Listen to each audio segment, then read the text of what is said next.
네, 시편에는 주로 두 부류의 사람들이 자주 등장하고 있는데 의인과 악인입니다.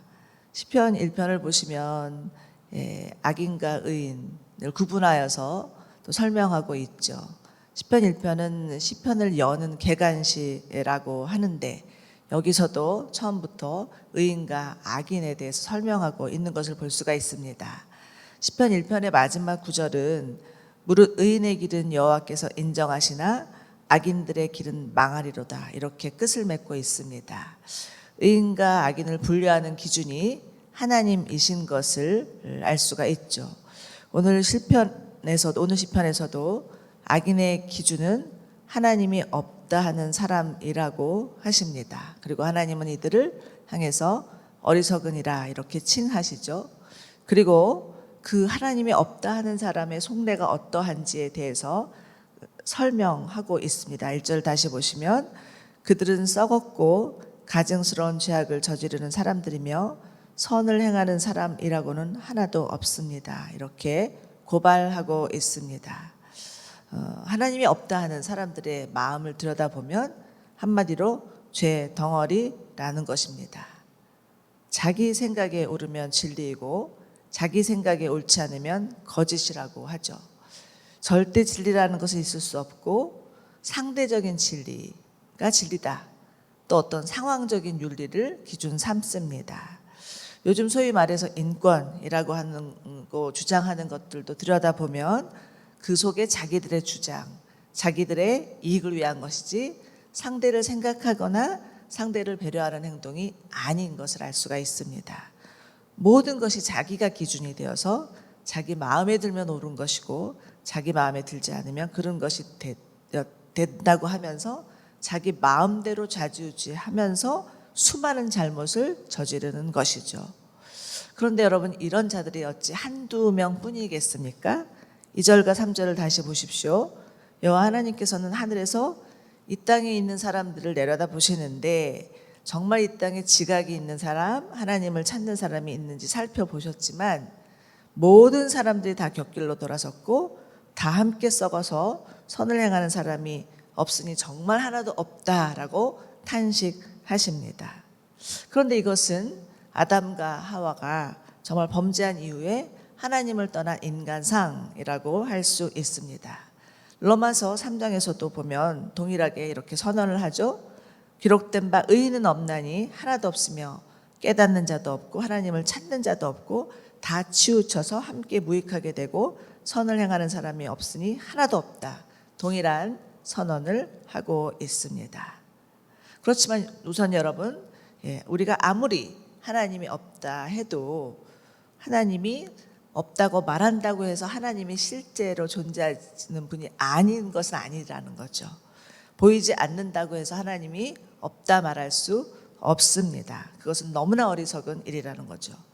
여러분, 이 세상에서 우리 눈에 보이지 않지만 실제로 존재하는 것들이 너무나 많습니다. 오히려 실제로 존재하는 것들이 중에서 귀한 것일수록 보이지 않는 것들이 많이 있다라는 것입니다. 한번 생각해 보시기 바랍니다.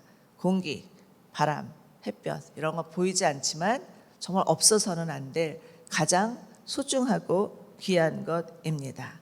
그렇기 때문에 하나님이 보이지 않는데 어떻게 믿을 수가 있어? 하나님이 정말 살아계신 게 맞아? 라고 말하는 것은 너무나 어리석은 일입니다.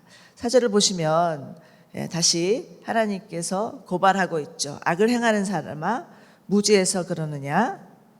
그들이 내 백성을 떡 먹듯 삼키고 나 여호와를 부르지도 않는구나 라고 다시 말씀하십니다. 여기서 악의 정의가 나오죠. 악이란 어떤 도덕적인 윤리적인 죄를 범한 것이 악이라고 보는 것이 아니라 하나님을 찾지 않는 자, 하나님을 부르지 않는 자가 악인이라고 말씀을 하십니다. 그런데 너무나 감사한 것은 하나님이 이러한 악인들, 그들을 그냥 내버려 두지 않으신다는 거죠. 그들은 사실 우리입니다. 하나님을 떠난 우리들, 정말 아담과 하와의 범죄 이후 하나님을 떠난 모든 인간들을 말하고 있는 거죠. 하나님 이렇게 어리석은 자들을 구원하시기 위해서 당신의 사랑하는 아들 예수를 이 세상에 보내주셨습니다. 하나님이 우리의 타락한 본성을 아시고 이 타락한 인간인 하나님을 절대 찾을 수 없음을 아셨기에 먼저 예수 그리스도를 우리 가운데 보내주신 거죠. 그렇기 때문에 하나님의 사랑은 우리에게 먼저 찾아오신 사랑입니다. 예, 우리가 해야 할 일은 무엇입니까? 그 사랑에 반응하는 것입니다. 우리를 위해서 이 땅에 오신 예수님을 영접하는 것이죠. 그래서 하나님 편에서 의인이란 우리를 위해서 이 땅에 오신 예수님을 영접하는 자, 먼저 찾아오신 예수님과 관계를 맺고자 마음을 여는 자가 의인입니다. 성경에는 믿음으로 의롭게 여김을 받는다고 분명히 말씀해 주고 계시다라는 거죠. 여러분, 이 아침에도 정말 우리가 하나님을 간절히 부르고 하나님을 찾고 하나님의 얼굴을 구하는 저와 여러분들 되시기를 바랍니다. 하나님은 하나님을 찾는 자, 하나님을 가까이 하는 자, 하나님을 부르는 자에게 자신의 얼굴을 나타내 주시고 말씀하여 주시고 응답하여 주시고 만나 주실 것을 믿으시기 바랍니다. 자, 5절을 보십시오. 5절을 보시면 하나님이 이 의인의 세대와 함께 계시다라는 말씀이 나옵니다. 자, 하나님은 하나님을 찾는 무리들, 하나님을 예배하는 공동체 가운데 거하십니다. 하나님은 자신의 이름을 부르는 자들을 만나주시며 그들 가운데 임재하시는 거죠. 물론 하나님은 어디에나 계시는 무소부재한 분이시지만 자신의 이름을 부르는 자, 자신의 이름을 부르며 예배하는 자들에게 임재하시는 하나님이십니다. 우리가 물론 홀로 큐티하고 기도할 때도 하나님께서 만나주시지만 함께 모여서 예배할 때 더 강력한 성령의 임재와 기름 부으심으로 만나 주신다는 것은 예배를 경험한 모든 사람이라면 다 부인할 수 없는 사실이라는 것입니다. 참 너무나 안타깝습니다. 요즘 이 코로나로 인해서 다시 예배가 막히고 다시 함께 모여서 예배 드리는 것이 소원해진 것이 너무나 안타깝습니다. 정말 하루속히 코로나가 진정되어서 함께 모여서 예배할 수 있는 귀한 은혜가 있기를 간절히 바랍니다. 그렇지만 지금 이 상황도 하나님이 허락하신 한정된 기간이라는 것을 받아들여야 될 것 같습니다. 이스라엘 백성들이 바벨론의 포로로 끌려가서 지내야 했던 그 70년의 그 기간이 한정돼 있듯이 이 시간도 우리에게 허락하신 기간이라고 생각하며 더욱 하나님 앞에 나아가야 할 것입니다. 다니엘은 그 바벨론 포로로 끌려가서 지내는 가운데서도 예루살렘을 향해서 하루 3번 정한 시간에 기도하며 예배하였습니다.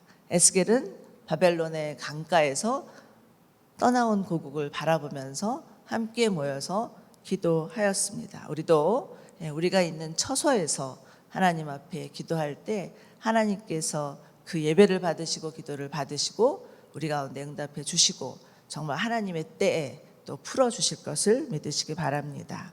다시 5절을 보십시오. 5절을 보시면 하나님이 의인의 세대와 함께 계시는데 거기서 악한 사람들은 두려움에 사로잡혀 있다고 말씀하십니다.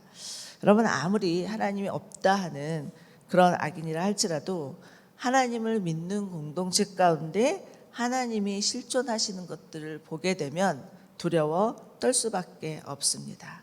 초대교회에 오순절 성령 강림의 역사가 일어나고 그곳에 있는 모인 사람들로 인해서 정말 생각지도 않은 폭발적인 초대교회 부흥의 역사가 일어났죠.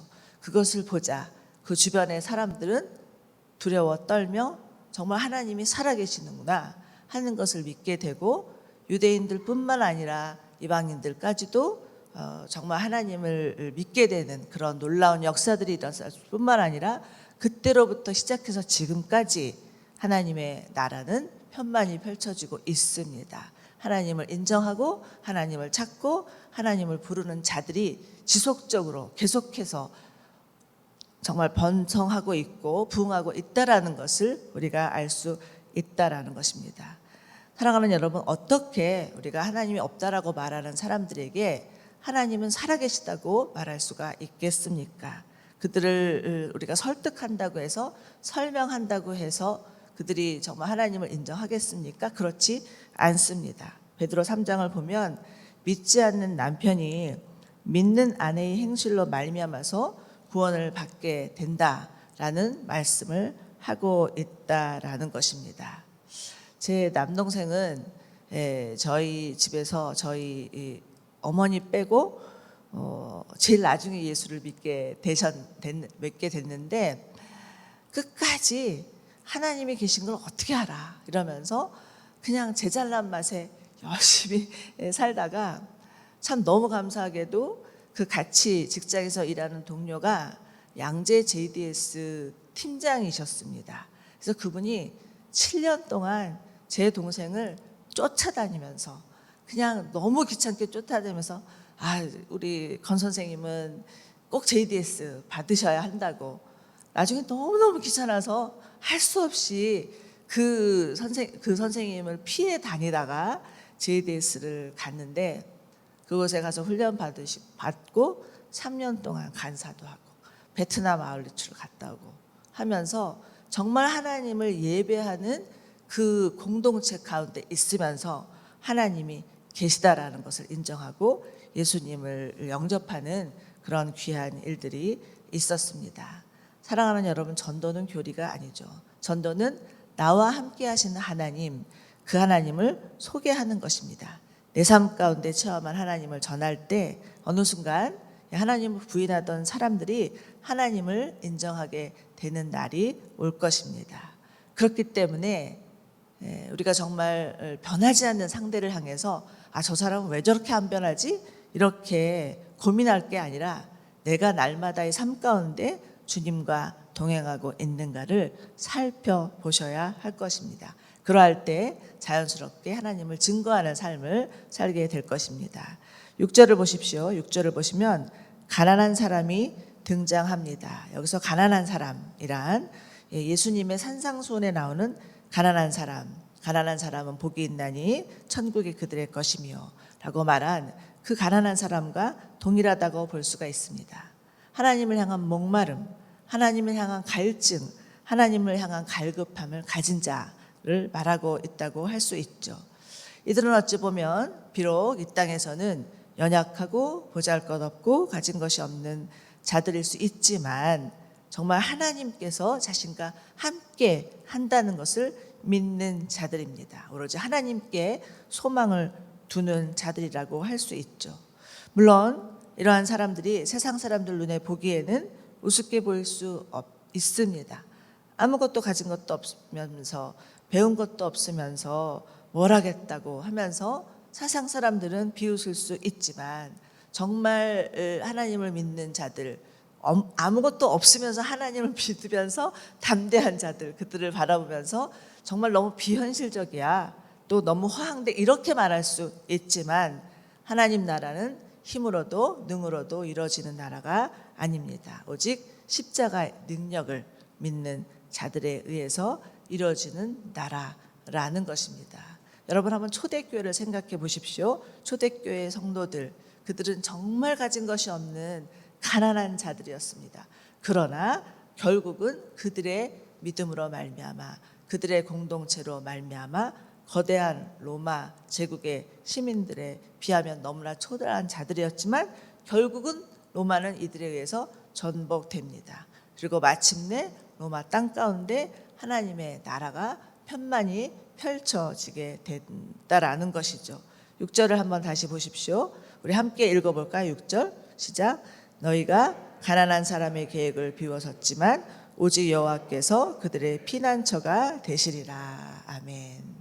진실로 그렇습니다. 하나님은 오로지 하나님을 의지하고 하나님을 갈망하는 자들의 피난처이십니다. 세상 사람들이 다 몰라줘도 하나님만은 그들을 아시고 그들을 품으시고 돌보아 주신다라는 것입니다. 그렇기 때문에 여러분, 우리가 비록 세상 사람들하고 비해서 가진 것이 없고 부족한 것이 많다 하더라도 낙심할 것이 아니라 천지를 지으신 하나님께서 우리의 피난처시고 방패시고 도움이시고 구원의 뿌리라는 것을 믿으면서 오늘 하루도 담대히 믿음으로 살아가시는 저와 여러분들 되시기를 바랍니다. 자, 이제 마지막 7절입니다. 시편 기자는 하나님을 향해서 간절히 호소하고 있죠. 오 이스라엘의 구원이 시온에서 나오게 하소서. 여호와께서 그 모든 포로된 백성을 자유케 하실 때 야곱이 즐거워하고 이스라엘이 기뻐할 것입니다. 시편 기자는 비록 절망스러운 상황 가운데 있지만 그 소망을 하나님께 두고 있습니다. 반드시 하나님의 때에 하나님께서 놀라운 구원을 베풀어 주실 것에 대해서 기대하고 있는 것이죠.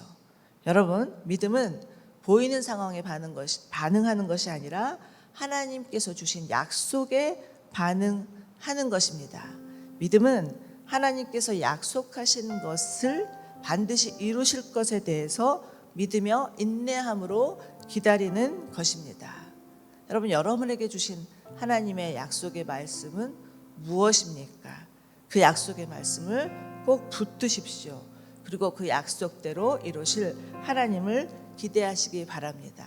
하나님은 신실하신 약속의 하나님이십니다. 우리가 이 하나님의 신실하심을 믿고 기도할 때 하나님은 오늘도 우리의 기도 가운데 우리를 만나주시고 우리에게 말씀하시고 우리를 품어주시고 우리를 지켜주시는 우리의 피난처가 되실 것입니다.